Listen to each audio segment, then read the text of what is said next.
हरियाणा बाजार में उपस्थित आप तमाम बुजुर्ग नौजवान साथी, बैरिया प्रखंड के मुखिया संघ के अध्यक्ष भाई नवीन मुखिया जी, इस पंचायत के पूर्व मुखिया भाई शेर जी,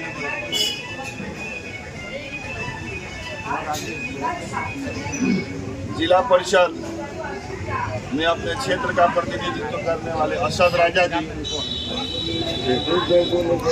और पूर्व मुखिया आदरणीय प्रकाश तिवारी जी और यहाँ उपस्थित आप तमाम जनता जनार्दन को मैं प्रणाम करता हूँ।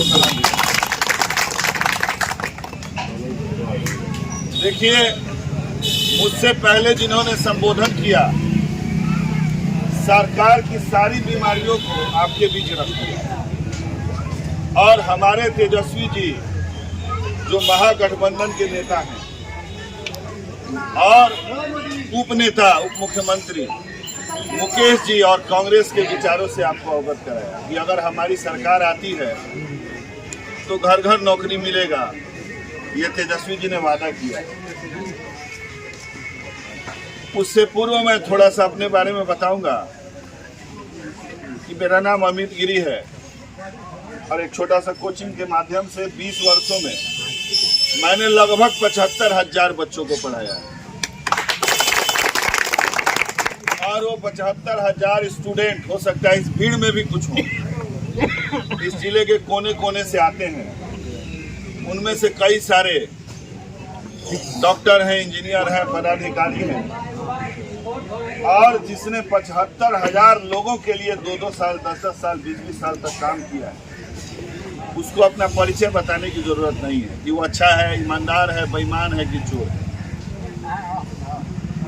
रही बात चुनाव की,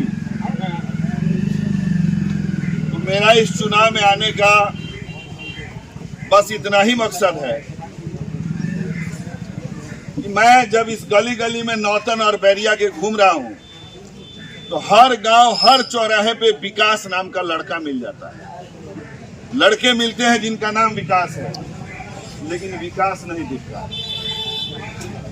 कल मैं गया था रनहा, सूरजपुर, उत्तरी और दक्षिणी पटजिलवा। वहां गया तो मुझे एक शेर याद आ रहा है उन लोगों की व्यथा देख के। किसी शायर ने कहा था कि मंजिल करीब आई तो मेरा पांव कट गया और सड़क चौड़ा हुआ मेरा गांव कट गया। तो उस तटबंध की स्थिति ऐसी है कि वहां आसपास के 50 गांव भगवान भरोसे लोग,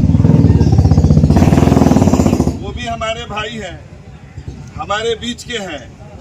उनकी समस्या अगर सदन तक हमारे प्रतिनिधि ने उठाया होता तो उस बांध का पक्कीकरण हो गया रहता और वो लोग महफूज हो गए। तो मैंने उनसे वादा किया कि मैं अगर आप लोग जिता के भेजते हैं हमको, तो मेरा पहला प्रश्न जो होगा सदन में वो बांध का होगा और दूसरा प्रश्न होगा पुल का। और अगर बांध पक्कीकरण नहीं होती है तो मैं जरूर वहां जाके धरना दूंगा और उसके बाद भी नहीं होती है तो मैं भले रिजाइन कर दूंगा, लेकिन बिना बांध बंधवाए मैं आपके बीच दोबारा नहीं आऊंगा। रही बात मेरी, देखिए, बहुत भाषण आप लोग आजादी के बाद से भाषण ही सुनते आ रहे हैं। ये नौतन की महान जनता जिसने केदार पांडे को पैदा किया, जो बिहार के मुख्यमंत्री के पद को सुशोभित किया, तो आपसे बस यही कहना चाहूंगा कि इस भीड़ में जो तमाम सारे लोग खड़े हैं, चाहे वो मेरे बुजुर्ग गार्जियन हो या मेरे नौजवान दोस्त हो, आप लोग अपने अपने मोबाइल को उठा के देखिए कि क्या आपके मोबाइल में किसी ऐसे नेता का नंबर है, किसी विधायक सांसद का, जो रात में 12 बजे आपका फोन उठाता है? अरे नेता केवल सड़क, बिजली, पानी के लिए नहीं होता है। हमारे घर किसी का हार्ट अटैक हो जाए, ब्रेन हेमरेज हो जाए, रात में 12 बजे हमको PMCH में एक बेड चाहिए, उस समय नेता की जरूरत पड़ती है ना जी। तो हमको नहीं लगता है यहाँ उपस्थित किसी के मोबाइल में ऐसे एक विधायक का नंबर होगा जो रात में 12 बजे उठाया। मैं आपके माध्यम से ये कहना चाहता हूँ कि आपका फोन अगर मुझे आप चुनते हैं तो रात में 2 बजे तक मैं जगता हूँ। एक मौका हमको आप लोग दीजिए। बाकी मेरे बारे में यहाँ कोई ऐसा नहीं है जो नहीं जानता। मेरे जीवन के एक पहलू को लोगों ने उजागर किया कि ये शिवरात्रि कराते हैं, बहुत पैसा खर्च करते हैं। भाई मेरा घर में हम तो करेंगे ही ना, लेकिन लोगों ने ये नहीं बताया कि रमजान में 29 दिन लोगों को रोज 500 लोगों को इफ्तार भी करा। क्योंकि एक शेर है कि सियासत को लहू की आदत है, वरना मुल्क में सब सलामत। चुनाव के पहले तक हम लोग हाई रहते हैं, जैसे ही चुनाव आता है हम लोग बंटना शुरू हो जाते हैं। और बंटने का कारण हमारे नेताओं का निकम्मेपन है, वो काम करते नहीं है और अपनी कमियों को छुपाने के लिए, अपनी गलतियों को आपसे दूर रखने के लिए हमारे आपके बीच में जाति और धर्म का रंग झोंक देते हैं।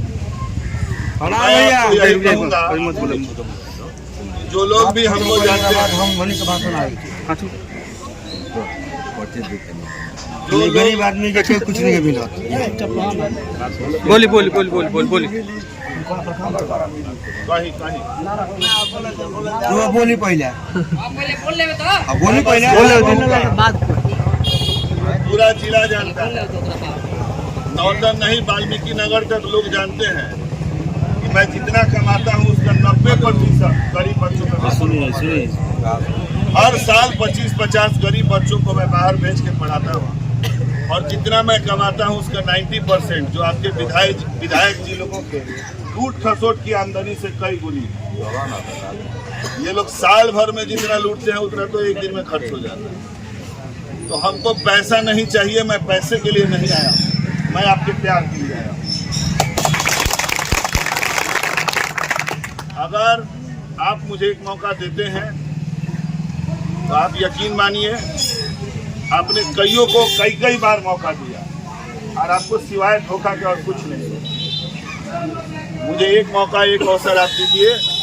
अपने सारे गार्जियन से अपील करता हूं कि अपने बेटे को और सारे नौजवान दोस्तों से कहूंगा, अपने इस भाई को एक मौका आप दीजिए।